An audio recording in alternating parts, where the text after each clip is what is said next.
میں دعوت دینا چاہوں گا سر حفیظ الرحمان کو کہ وہ آئیں اور ہم سب کو اس سے متعارف کروائیں۔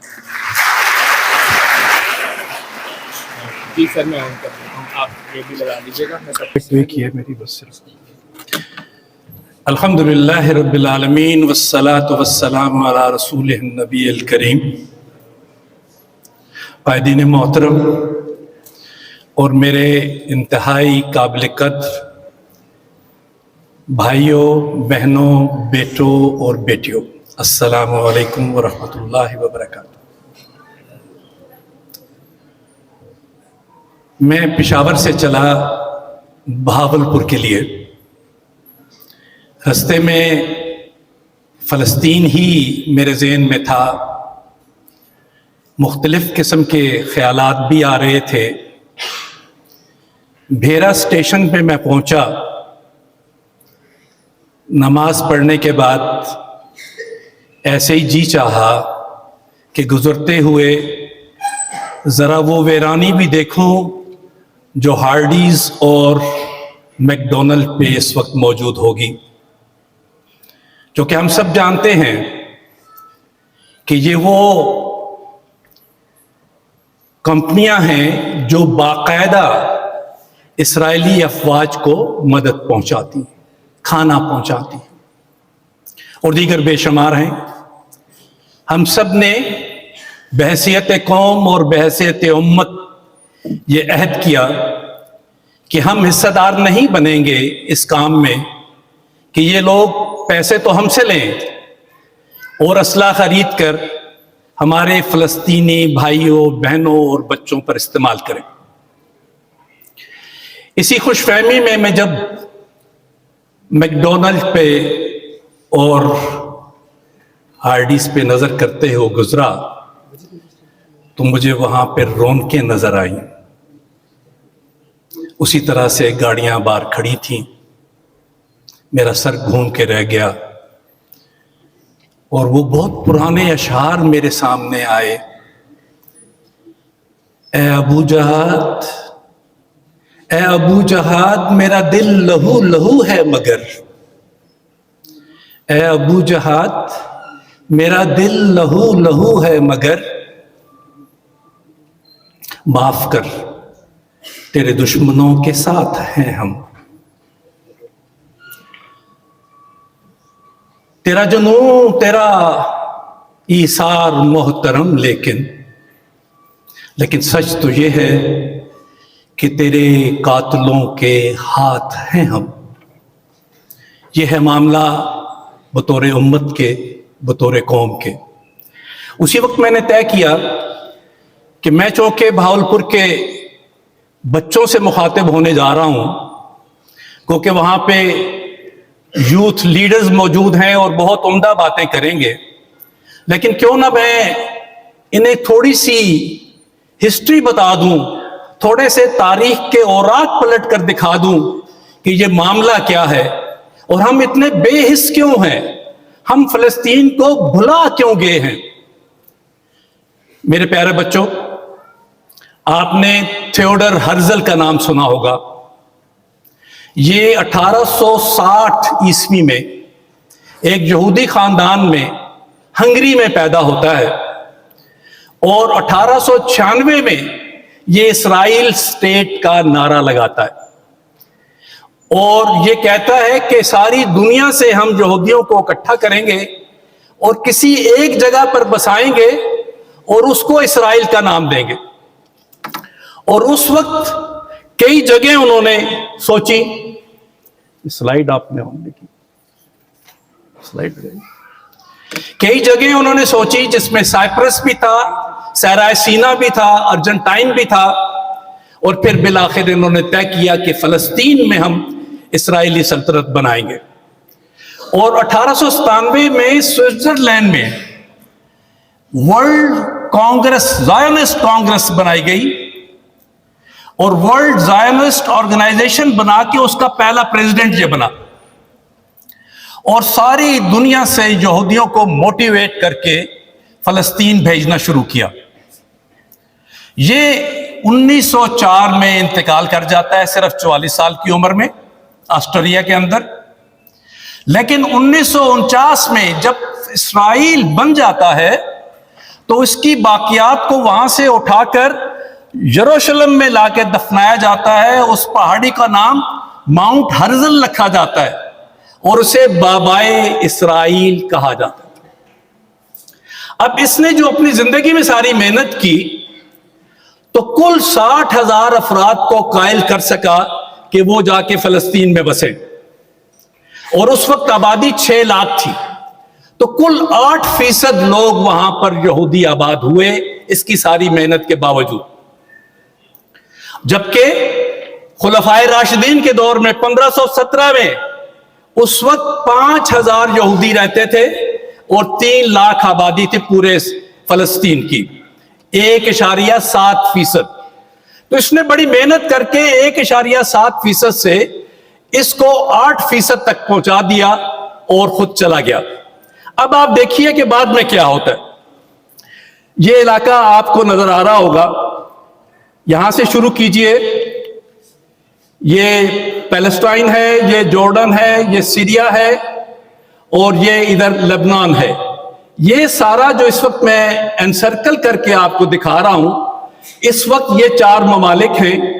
3 لاکھ اسکوائر کلومیٹر کا یہ علاقہ ہے، اور یہ پورا علاقہ بلاد شام کہلاتا تھا 635 ہجری میں.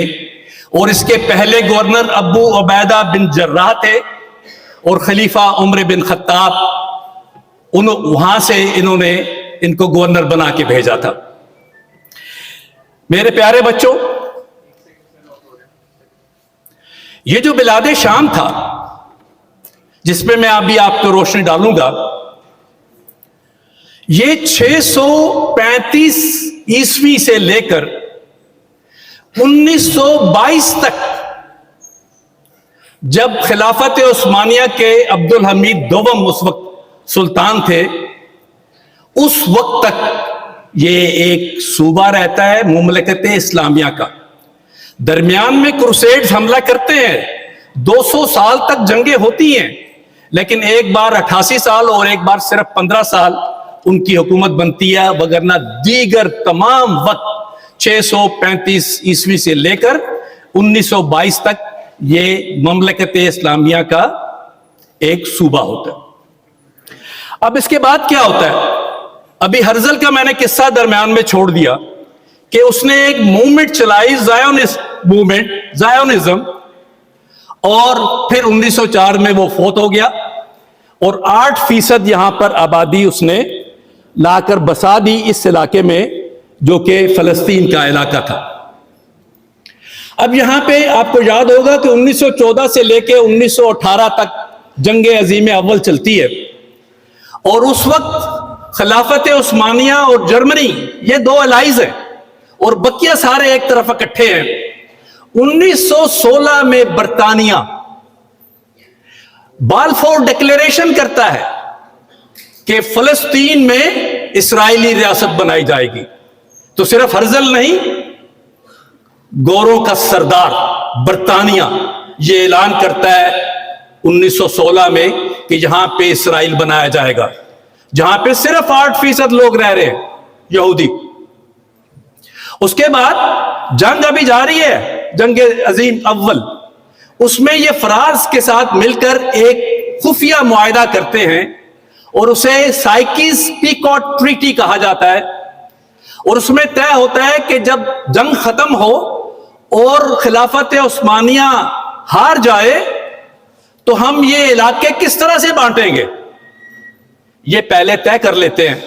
پھر وہی ہوتا ہے کہ خلافت عثمانیہ اور جرمنی جنگ عظیم اول میں ہار جاتے ہیں، اور یہاں پر 1922 میں قبضہ ہو جاتا ہے برطانیہ کا. بقیہ کچھ علاقوں پہ فرانس کا اور وغیرہ وغیرہ. یہاں خود برطانیہ آ کے بیٹھ جاتا ہے، اور اس زائنسٹ تحریک کو ممیز کرتا ہے، مزید لوگوں کو دنیا سے لا کے بسایا جاتا ہے، حتیٰ کہ 1947 تک یہاں پر 6 لاکھ یہودی پوری دنیا سے اکٹھے کر کے بسا دیے جاتے ہیں. لیکن پیارے بچوں یاد رکھو، ان 6 لاکھ کے باوجود وہاں پر 14 لاکھ فلسطینی بھی موجود ہیں. اس لیے کل تعداد ان کی اتنی کوششوں کے باوجود بھی 32% بنتی ہے، اور پورے فلسطین میں سے صرف 6% علاقے پہ ان کا قبضہ تھا، کیونکہ یہ لوگ باہر سے آئے تھے، ان کی جائیدادیں نہیں تھی، ان کے گھر نہیں تھے۔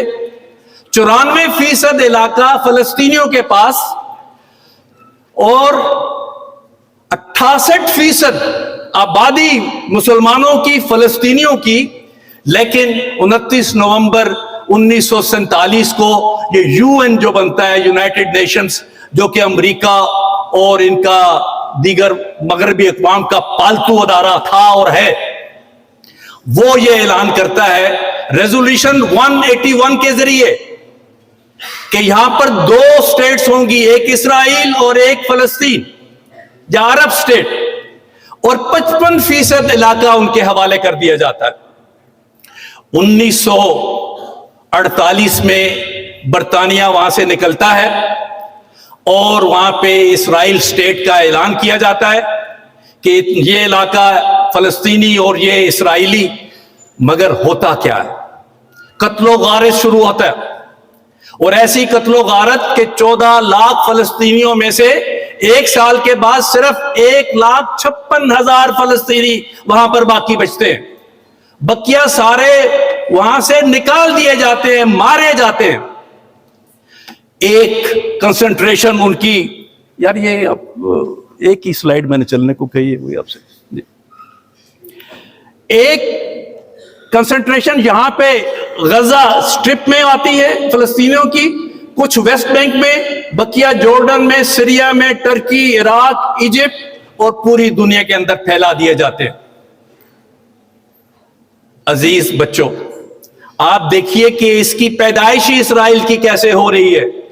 ہولوکاسٹ کی بات ہو رہی تھی، میں یہ کلیئر کر دوں کہ ہولوکاسٹ کسی مسلمان نے نہیں کیا تھا، جرمن نازیوں نے کیا تھا۔ مسلمانوں کے دور میں یہ 5,000 ہوں یا 60,000 یہودی ہوں اس علاقے میں، ان سب کے سیناگوگز بھی محفوظ تھے، ان کی زندگی بھی محفوظ تھی، اور پوری آزادی کے ساتھ وہ یہاں رہتے تھے۔ لیکن جب ان کی باری آئی تو انہوں نے سب کو وہاں سے دھکیل کر پوری دنیا کے اندر پھیلا دیا، اور ایک غزہ سٹرپ میں آ گئے اور ویسٹ بینک میں۔ اب میں آپ کو کچھ حقائق اور بتاتا ہوں، آپ ذرا یہ فگر سنیے اور سر دھنیے کہ یہ پورا علاقہ جو ہے جس کو آج اسرائیل کہا جا رہا ہے، یہ 22,000 اسکوائر کلومیٹر کا علاقہ ہے، اور یہ جو ویسٹ بینک ہے جس کو فلسطین کا ایک حصہ کہا جاتا ہے، یہ 6,000 اسکوائر کلومیٹر ہے، اور غزہ سٹرپ 365 اسکوائر کلومیٹر ہے صرف، اور اس 365 اسکوائر کلومیٹر میں دھکیل دیے گئے 2.2 ملین فلسطینی، اور 3 ملین دھکیل دیے گئے ویسٹ بینک کے اندر، بقیہ سارے ٹوٹل 14 ملین ہیں پوری دنیا کے اندر پھیلا دیے گئے۔ گھروں سے یہ نکالے گئے ہیں، اپنے گھروں سے نکالے گئے ہیں۔ اور یہ جو کنسنٹریشن کیمپ بنا غزہ سٹرپ کا، اس کی میں تفصیلات آپ کے سامنے رکھوں گا، لیکن ایک میں پکچر آپ کے سامنے یہ رکھنا چاہتا ہوں کہ یہ جو چھوٹا سا غزہ سٹرپ ہے اور یہ ویسٹ بینک ہے، اس کے ارد گرد کون رہتے ہیں؟ کیا دشمن رہتے ہیں؟ نہیں۔ 90,000 اسکوائر کلومیٹر پر 11 ملین جارڈن میں مسلمان بستے ہیں، 185,000 اسکوائر کلومیٹر پر 23 ملین مسلمان بستے ہیں، ایجپٹ میں 1 لاکھ اسکوائر کلومیٹر پر 11.25 کروڑ مسلمان بستے ہیں، اور عراق میں 4.5 کروڑ مسلمان بستے ہیں، 3 کروڑ سے زائد سعودی عرب میں بستے ہیں، اس کے بعد سوڈان ہے، اس کے بعد یہاں لیبیا ہے، موراکو ہے، یہ ٹرکی ہے، 8.25 کروڑ مسلمان یہاں بستے ہیں۔ پورے مڈل ایسٹ میں 45 کروڑ مسلمان بستے ہیں، اور ان کے مقابلے میں یہ 365 اسکوائر کلومیٹر میں 2.2 ملین فلسطینی بستے ہیں۔ فرق دیکھیے ان دونوں میں۔ انہوں نے جہاد کو اپنایا، انہوں نے کہا ہمیں گھر سے نکالا گیا، اور کس گھر سے نکالا گیا؟ یہ علاقہ یہاں پہ یروشلم ہے جس جگہ میں پوائنٹ آؤٹ کر رہا ہوں، حضرت ابراہیم علیہ السلام کا مسکن، حضرت اسحاق علیہ السلام کا مسکن، حضرت یعقوب علیہ السلام کا مسکن، اس کے بعد حضرت یحییٰ، حضرت زکریا اور دیگر انبیاء کا مسکن، اور وہ جگہ جہاں سے ہمارے پیارے نبی حضور اکرم صلی اللہ علیہ وسلم معراج پر گئے تھے، مسجد اقصی وہاں پر، وہ گنبد قبا وہاں پر، اس ساری معتبر جگہ سے، اور جس کا قرآن میں ذکر ہے، وہ تین والزیتون، یہ تین اور زیتون کا علاقہ، وہ طور سینین، وہ سینین کا علاقہ یہ ہے طور سینین کا، وہ حاذ البلد الامین۔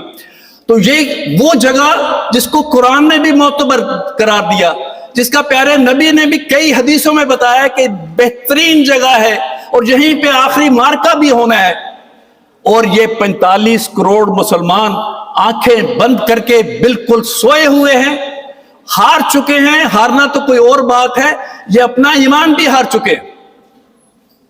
اور وہ 22 لاکھ افراد یہ کس حال میں رہ رہے ہیں؟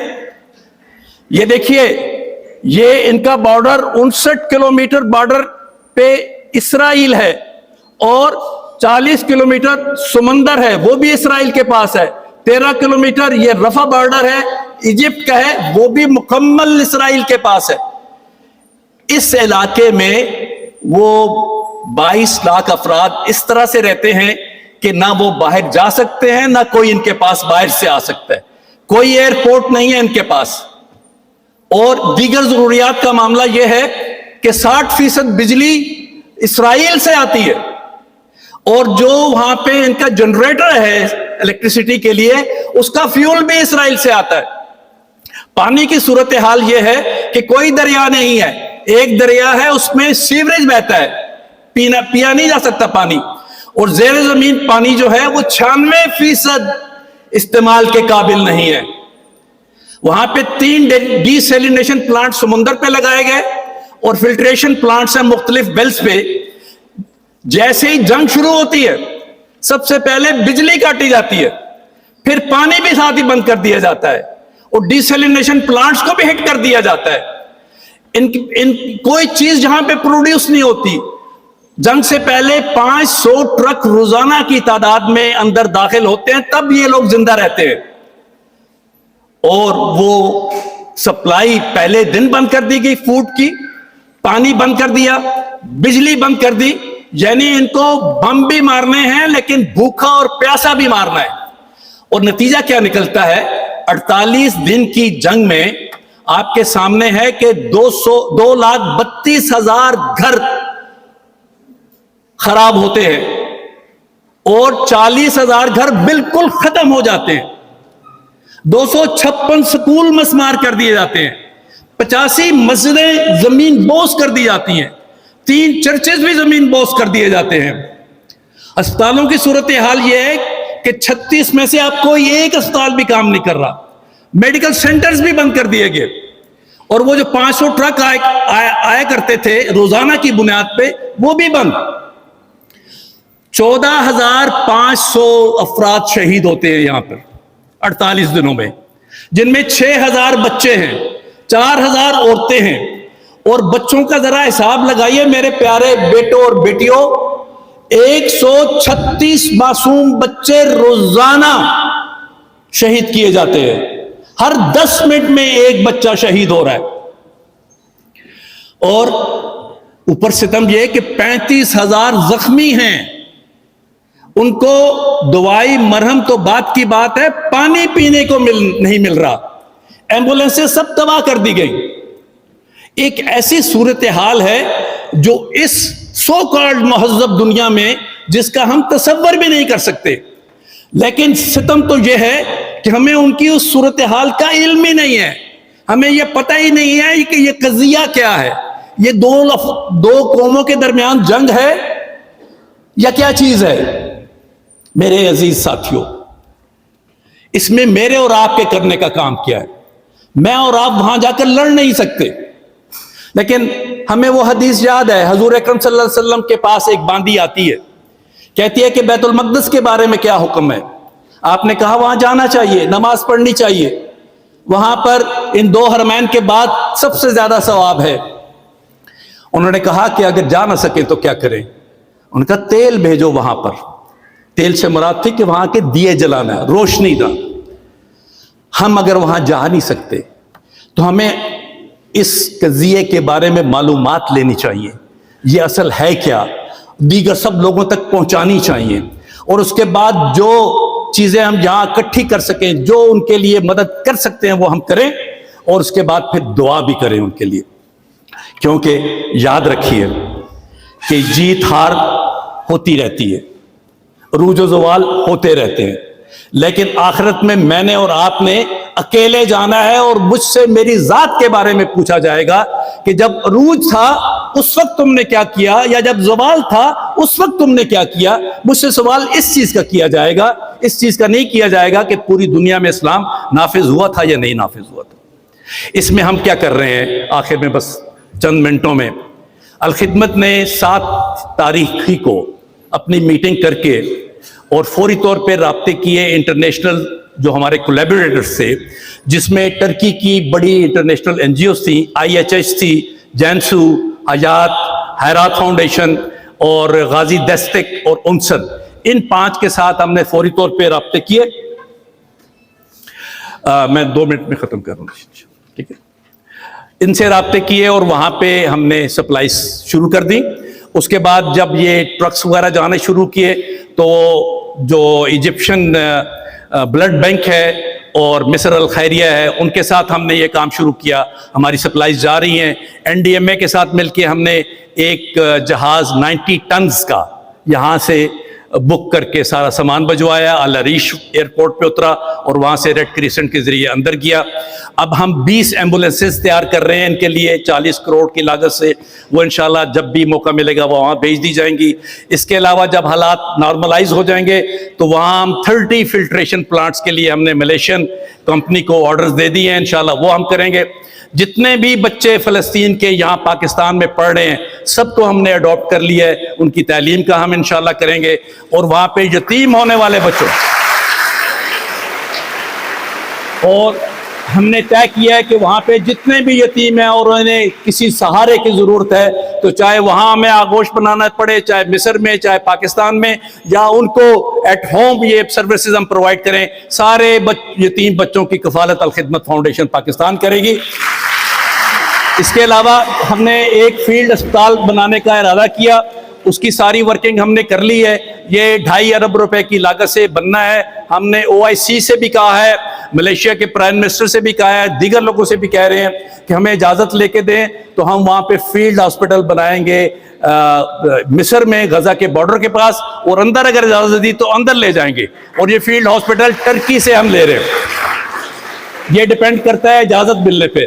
پھر ہم نے ایک ایپ لانچ کی اور کہا پیما اور الخدمت کی طرف سے کہ جو ڈاکٹر جانا چاہتے ہیں اپنا سارا ڈیٹا جمع کرائیں. تو آپ کو اطلاع دوں کہ اس پر اب تک 3000 ڈاکٹرز اور پیرامیڈکس نے اپنے آپ کو رجسٹر کروائے. اور میری پیاری بیٹیوں, آپ کو یہ جان کے بہت خوشی ہوگی کہ ان میں سے 50% خواتین ہیں جنہوں نے کہا کہ ہمیں غزہ بھیجیے. اس کے علاوہ ہم مسلسل کوشش کر رہے ہیں کہ جب ریہیبلیٹیشن کا کام ہو تو ہم آپ سب کے ساتھ مل کر وہاں پر کام کریں. یہ کام سارے آپ کی اپنی تنظیم کر رہی ہے, یہ تنظیم کسی اور کی نہیں ہے, یہ سب عوام کی ہے, تمام یوتھ کی ہے. اور میں آپ سے کہتا ہوں کہ آگے بڑھ کر اس تنظیم کا پارٹ اینڈ پارسل بنیے, اور انشاءاللہ ہم فلسطین کے کاز کے لیے بھی کام کریں گے اور ان کے مظلوم لوگوں کے لیے بھی جتنا بن سکتے ہیں.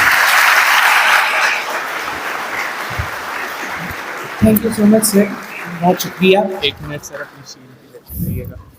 اپنی ملت پر قیاس اقوام مغرب سے نہ کر, خاص ہے ترکیب میں قوم رسول ہاشمی.